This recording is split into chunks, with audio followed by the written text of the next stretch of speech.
The Super Bowl is over. Football's over. Spring training is this week. Baseball's back. We're back. Let's go! You are Locked On Guardians, your daily podcast on the Cleveland Guardians, part of the Locked On Podcast Network, your team every day.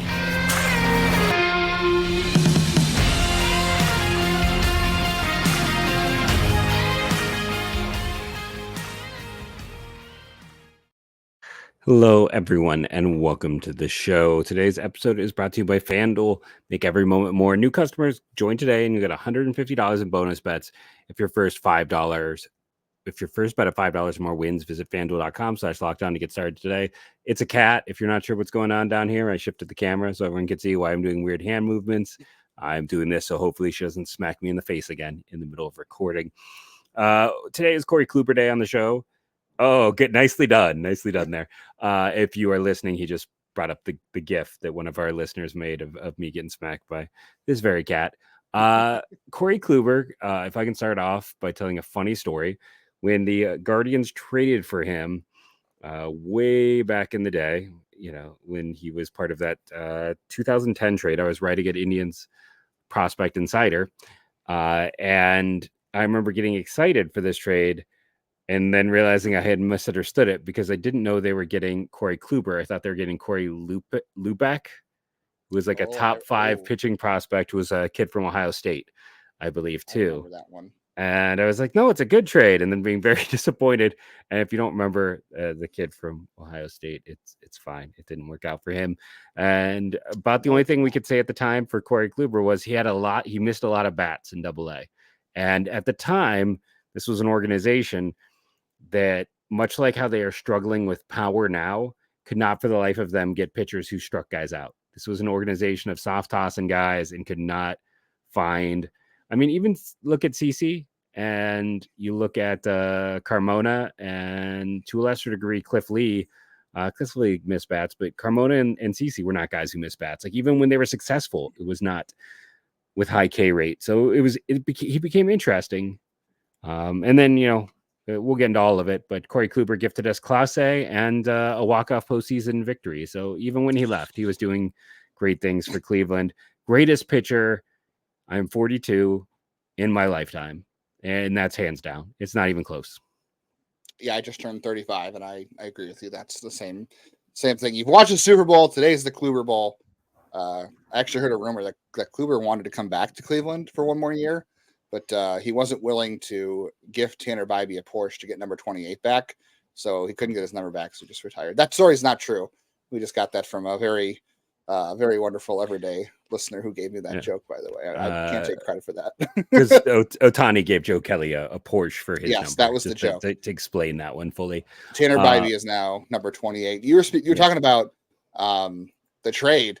Ironically, talking about pitchers that didn't miss any bats. I mean, Cleveland got Kluber for Jake Westbrook. And not that, you know, Jake Westbrook wasn't a good pitcher for Cleveland, but he obviously was not a bat missing pitcher. He was a sinker baller. Just what a great, I mean, that's, like I said, they didn't have any guys who missed bats, so they traded Jake Westbrook, a guy who didn't miss any bats, for Corey Kluber. Yeah, nobody knew who Corey Kluber was at the time, and the guy they traded for certainly was not the guy that ended up being the pitcher that Cleveland had for all those seasons either. He was not a top prospect by any means. He was never. Not, no, he, like you said, he missed a lot of bats. Didn't really walk a lot of guys. He was pretty solid control-wise in the minors, but wasn't like anything special. Looked like he profiled maybe as a guy who was like, you know, his numbers too weren't great in the minors. Like he had some high ERAs. He was not really getting a lot of outs. And what really changed it for him really was Ruben Niebla, when he was the minor league pitching coordinator. I don't even, was he the Columbus pitching coach at the time, or was he the minor league pitching coordinator? I can't remember which role he had.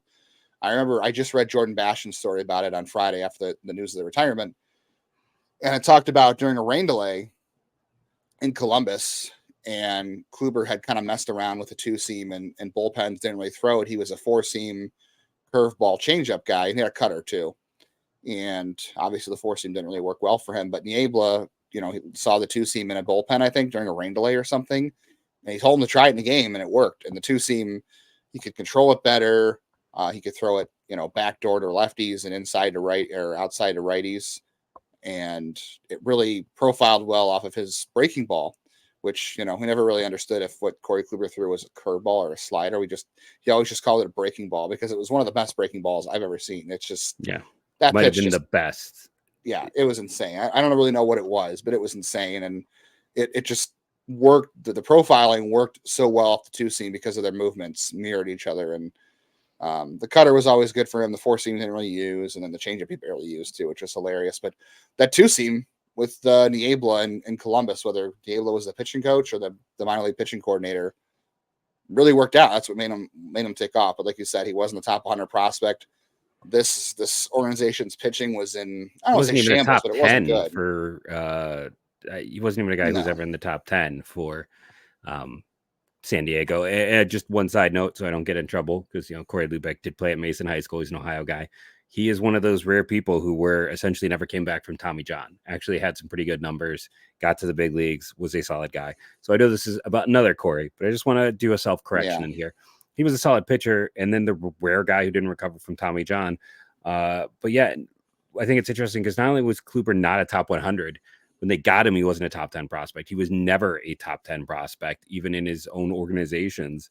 Mm-hmm. And, it was a non-traditional route working through things. But, that was the one thing I remember hearing about from the minute they acquired him, because I did write-ups at that time on IBI about these trades.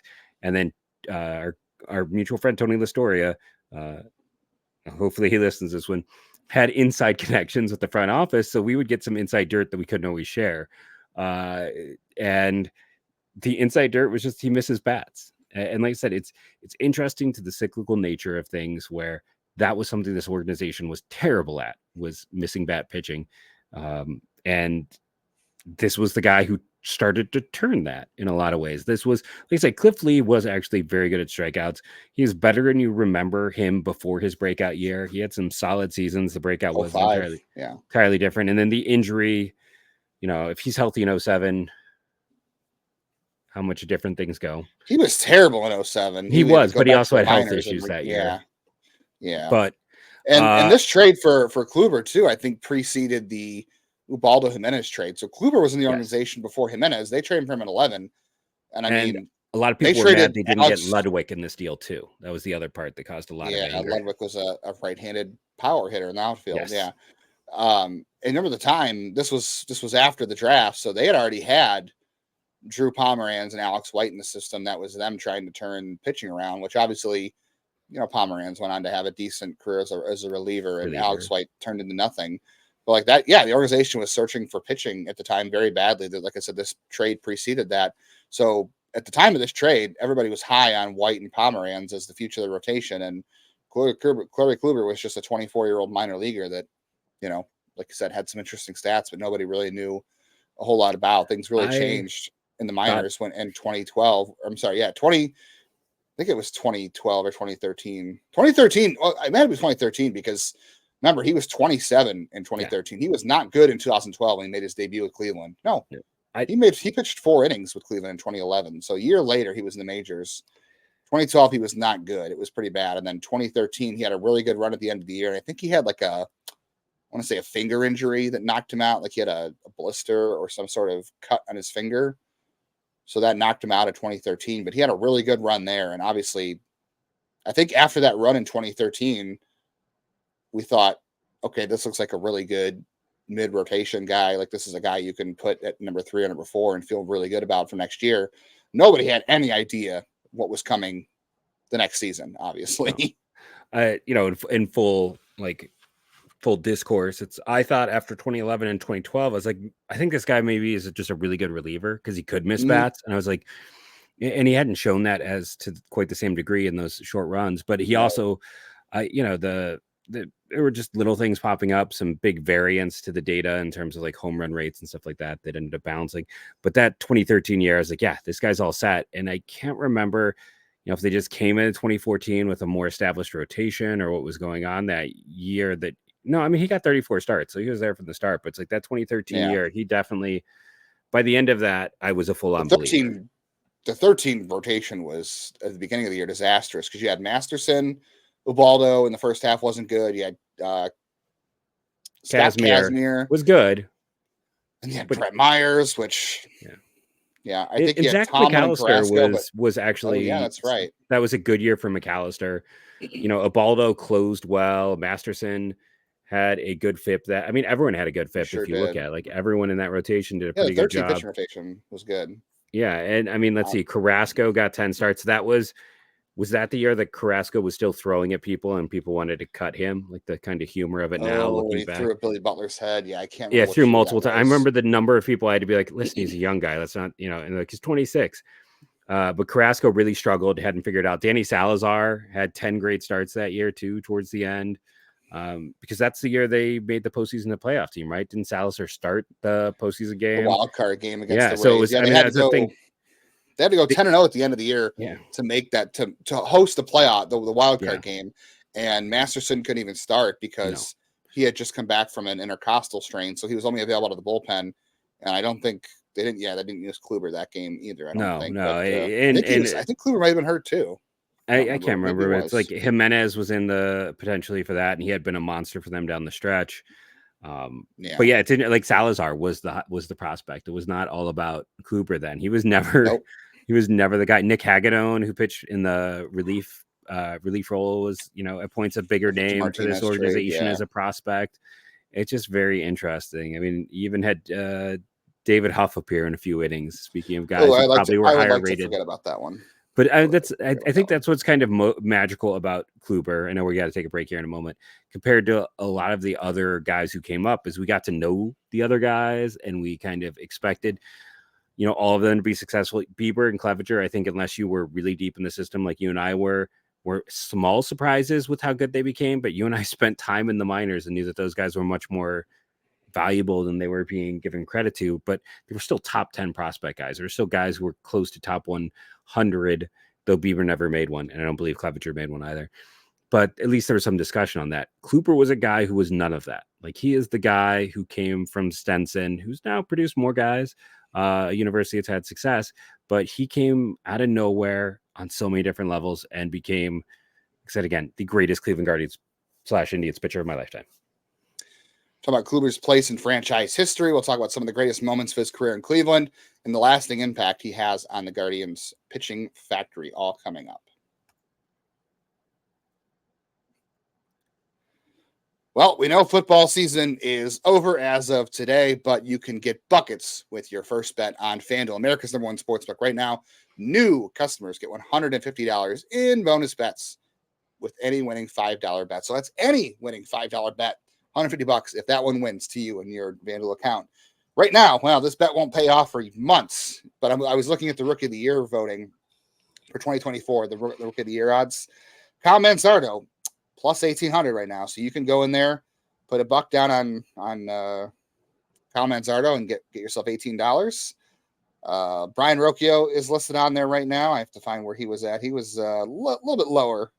He is plus 5,000, so you could go in there, put yourself down $1 on Brian Rocchio, win yourself $50, or be down $2 at the end of the year for those two bets, or that too. Yeah, other one. It's a tough class. We'll talk about it more in the future. But if you want a quick return on your bet, if you're a new customer, put $5 on any NBA players or in teams with quick bets, live same game parlays, exclusive props, and more. And if you win, you get the $150 that we talked about. Just visit FanDuel.com/lockedon and shoot your shot. FanDuel, official sportsbook partner of the NBA. All right, so we talked about the trade and what Kluber took off in, but just he's really up there all time. Well, I think we'll talk about this a little bit more. Let's talk about some of the memories he created here. We're going to share we asked people to vote on some of their favorite Kluber memories of all time and share some of them. So we're going to read those at the end of the show, but I'll put some of the stats down. But 2014, the Cy Young, what an incredible run. We just talked about how he was not a top prospect by any means. And even though he had that great 2013 season, nobody expected what was to come in 2014. And that 2014 team wasn't anything special by any means necessary. But that 2014 Cy Young, 235 innings, 244 ERA, 235 FIP, that 269 strikeouts, I think is like 6th in club history for a single season. That's pretty darn against guys who've incredible. had like 10 more starts too. Like that's the thing. Like that was, those old seasons, they were 4-man rotations.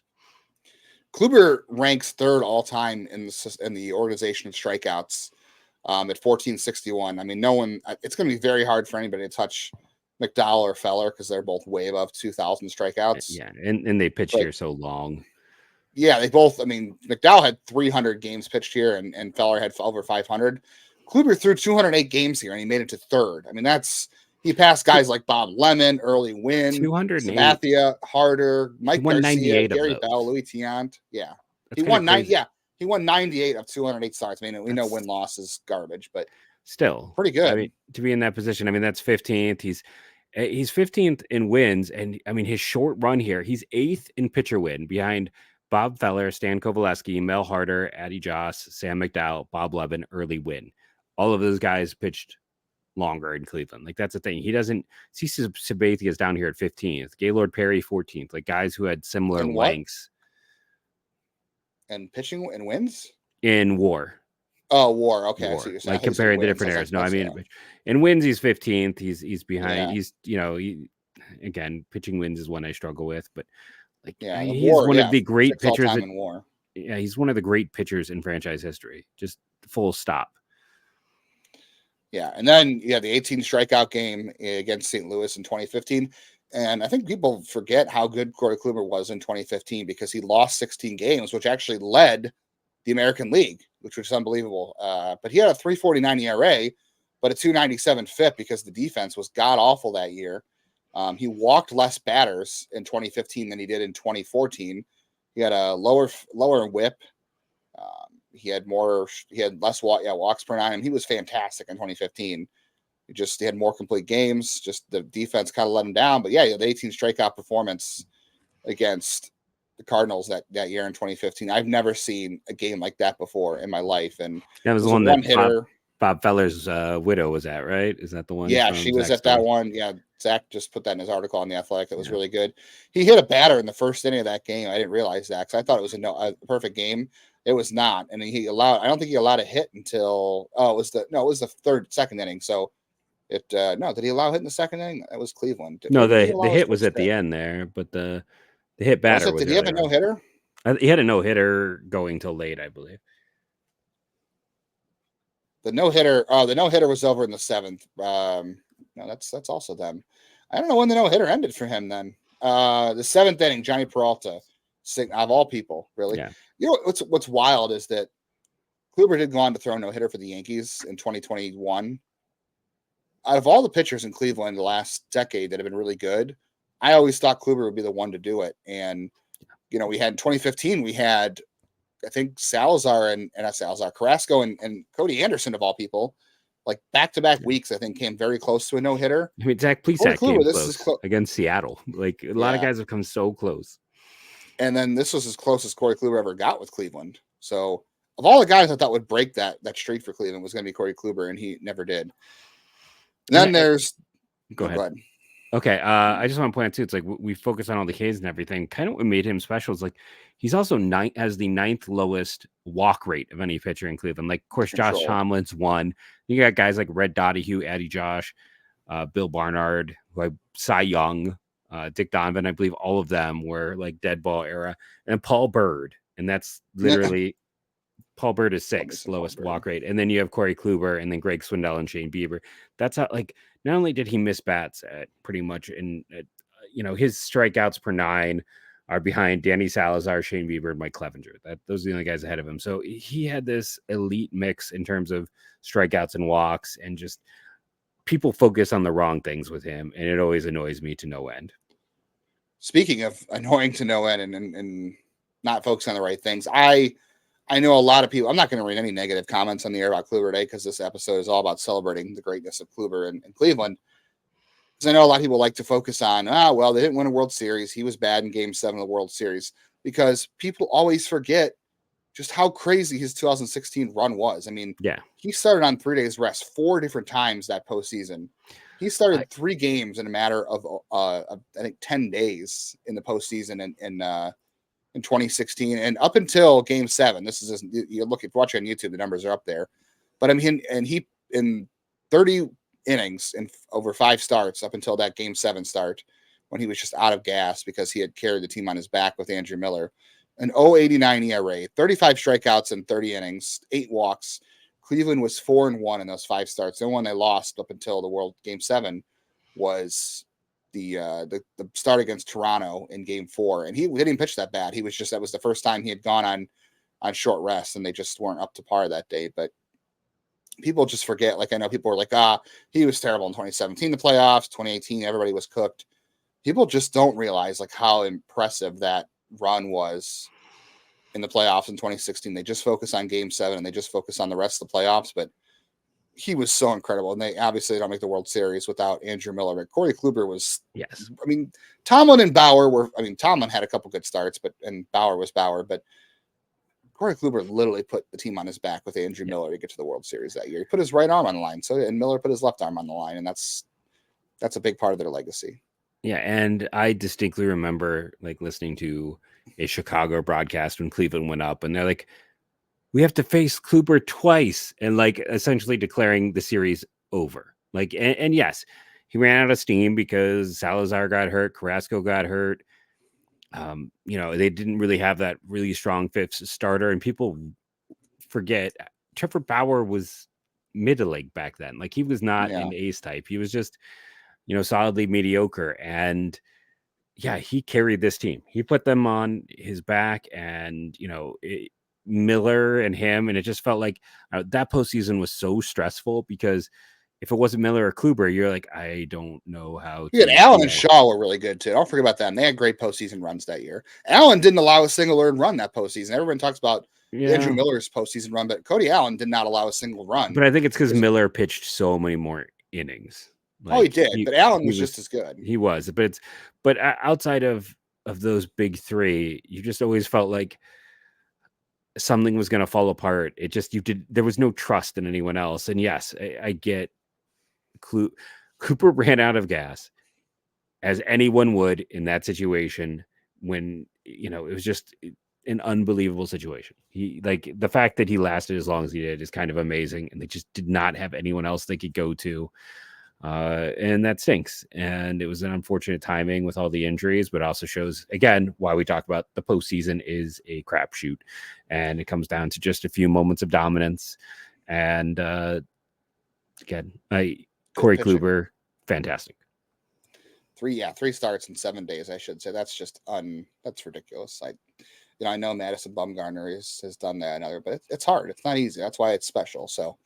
Talk about a little more about the 2017 run for Kluber, how good he was there, his lasting place in franchise history, his impact on the pitching staff, and we'll share some of your memories about Corey Kluber, all coming up. Passion, drive, patience. What brings home the winning trophy is also what keeps your ride or die alive. eBay Motors has everything you need to maintain your vehicle and level it up to peak performance, from superchargers, roof racks, exhaust kits, LED lights, and more. Whether you're into speed, power, or style, eBay Motors has you covered. With over 122 million parts for your number one ride or die, you can always find exactly what you're looking for. With the eBay Guaranteed Fit, your part is guaranteed to fit your ride every time or your money back. Because with eBay Motors, you're burning rubber, not cash. With all the parts you need at the prices you want, it's easy to turn your car into the MVP and bring home that big win. Keep your ride or die alive at ebaymotors.com. Eligible items only. Exclusions apply. eBay Guaranteed Fit only available to U.S. customers. Corey Kluber could have used some eBay parts in the end of his career, the way he was really overused. 2017, he had that back injury. It wasn't great early in the year. He was not good before the back injury. Came back in May, won the Cy Young. Just another ridiculous year, 222 innings, 225 ERA, 255, 265 strikeouts. That ranks, I believe, 7th all time. So he ranks 6th and 7th all time in strikeouts in single season history in the franchise's history. But just another unbelievable run for him. And really, what we talked about the top of the show too is that this franchise isn't where it isn't where it is now, pitching wise. I know, there's a lot, like we talked about Ruben Niebla and his impact on Kluber, and the pitching factory here isn't just one person. Like there's a lot of people that have been involved in this over the years to keep it going. You have, there's Matt Blake, there's other guys who are still in the front office now that are a big part of this. But to me, it all started with Kluber, because I remember how much, and I know a lot of people say that some of this stuff is eyewash and we don't really know, but Tito always talked about Kluber's routine between starts, the side work. Catch is a big deal for pitchers. If you don't realize that, like you go out there and you throw on the side with intent, you work on stuff. And he was meticulous. He worked so hard. They talked about it, how he set an example for the other pitchers about how he worked. But it wasn't just that. It was, they started that whole thing with watching each other's bullpens. It was him and Salazar and Carrasco and Tomlin and Bauer and Clevenger and Bieber when he got here. Anybody who pitched in a rotation with Kluber while he was here, they were watching each other's bullpens. They were helping each other get better. They were taking stuff from each other. That's the stuff that has carried on, and that's the stuff that started with Kluber, because I hear it in the minor leagues all the time. I've heard it from Tanner. I've heard it from Gavin. I've heard it from Logan. I've heard it from Will Dion, from Doug Nikhazy. I know he's not as big as the rest of those names, but these guys all talk about the same things that we heard that started with Kluber. It's these guys learn from each other. They talk pitching with each other. They watch each other's bullpens. They want to compete with each other each night. They want to do better than the guy did the night before them, but they're also rooting for each other. That culture started with Kluber's takeoff here in 2014, and I think that's the lasting legacy here. I know the numbers are great, and the Class A trade's still serving very well, but I think Cleveland's pitching factory and the culture here really took off with Kluber, and I think he set a really good example for that, and that's a big part of why it continues today. Yeah, this is the beginning of it. It's like him, and we talked about that year. You had in limited roles, you had Kluber, Carrasco, and Salazar, and that was definitely kind of the flipping of the switch. The beginning of what we would call the factory. They would acquire Bauer not long after that. You would then add him to that mix, and you would continue with guys like Clevenger, pitchers like Bieber now, and they just kept on expanding and growing. And he was the cornerstone. He was the basis. And yeah, maybe he wasn't quite into the, the drive line and some of that stuff as the other guys were, but it's just, he set the tone, right? He was the guy who worked hard, Cluebot, him being part cyborg, all this stuff was hated that nickname. He did. No, like that. No, I don't know. Come on, that's what he's one of those names he's really known for, though. Yeah. It just, he didn't show the emotion, but he was always just so solid. Would you prefer his other nickname, Hans Kluber or Klubes? Those are the ones on Baseball Reference. I think he preferred Klubes. Yeah. Yeah, but this is like, and then I think I also love the fact that when he was traded to Cleveland, that his father was excited because his father was a Cleveland fan. To Mayfield High School. He went to Mayfield High School as dad. That's crazy. Just the small world of it all. Yeah. I put up a poll on Twitter. We're still calling it Twitter, about favorite moments from Twitter and team history. 58% of you said that your favorite memory in Cleveland and Kluber history with Cleveland was his 2016 playoff run. 20% of you said the 18 strikeout game. And 16% that said the 2017 Cy Young. Some of you had some great memories to share too. Daniel Phipps talked about spending 20 years following the team in the UK. Came over to watch Kluber throw 8 innings against the Padres. They lost, but he said it was a great pitching performance. Someone else said the 18K game was the biggest one for him. Everybody did seem to say the playoff performance was a standout one. Our YouTube poll the same way. We had a lot of great responses to that as well. Someone brought their JG 7102 brought their 7-year-old brother the first game to the Clippers and desperately wanted a ball and autograph. Pretty crowded. Trying to get pictures and signatures. All the players left and the crowd shrunk. Was try and dare to get my crying brother, console him. And after a few minutes, someone said, "What's behind us all the crying?" It was Corey Kluber. Talked to my brother and I for a few minutes. He signed my brother's ball and hat. It was really nice. Helped my brother move into his dorm. He still has that ball. So really, really great memories there. Everyone says the 2016 playoffs, was really big for them. A lot of good memories you guys shared. I really appreciate you guys sharing all those areas. Real quick, too, if you look at 2013 and 2018, which was Kluber's run with Cleveland when it really started and how long it took. He was fourth in the American League. I'm sorry, fourth in baseball in F4, Fangraphs WAR at 33.2. The only guys ahead of him in that time were Sale, Scherzer, and Kershaw. The top two are Hall of Famers. Sale probably isn't, but he's in the Hall of very good. And I know people are going to ask us about Kluber in the Hall of Fame. Kluber's not going to make the baseball Hall of Fame, the Hall of Fame in Cooperstown, but obviously he is certainly going to be a Cleveland Hall of Famer in Heritage Park one day. 100%. And, he is, to me, the top 5 rotation of my lifetime is him, Sabathia, Lee, just because the peak, Carrasco, and then one can debate, like I said, Nagy or Bieber for that final spot.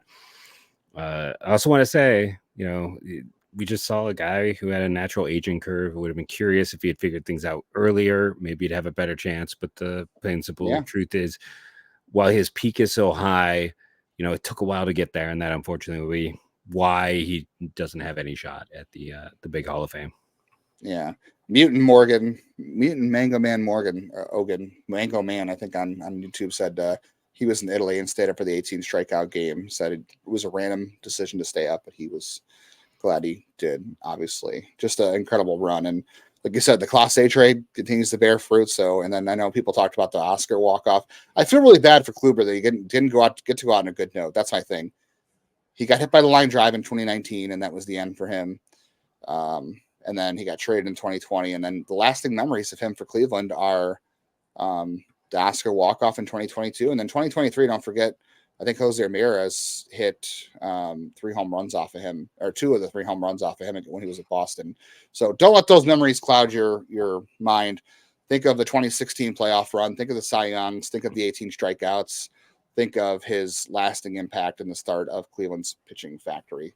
Farewell to Corey Kluber. We wish you well in retirement. Thanks for the memories, and come back for your induction ceremony in Heritage Park. And if you ever want to be a coach, I think we would love to have Kluber back in Cleveland. And if someone's listening to this podcast related to Corey Kluber, I know he's a very talkative person. If he wants to come on the podcast, we'd love to have him. And as we're getting ready to go here, quick notes as we are 2 days away from spring training. Sandy Martinez, dad of Angel Martinez, war number 2. Johnny Peralta recently. Einar Diaz, personal favorite of mine. Brett Butler, Ken Aspermonte, George Strickland had it for a while. Hall of Famer Luke Sewell. And Joe Sewell, I may be related. I don't know. I have to go look that up. But I want to thank you all for rating and reviewing, downloading. It helps being an everydayer and being part of the show. We appreciate each and every one of you tuning in during the pre-season. Thank you all, and go Guardians, go.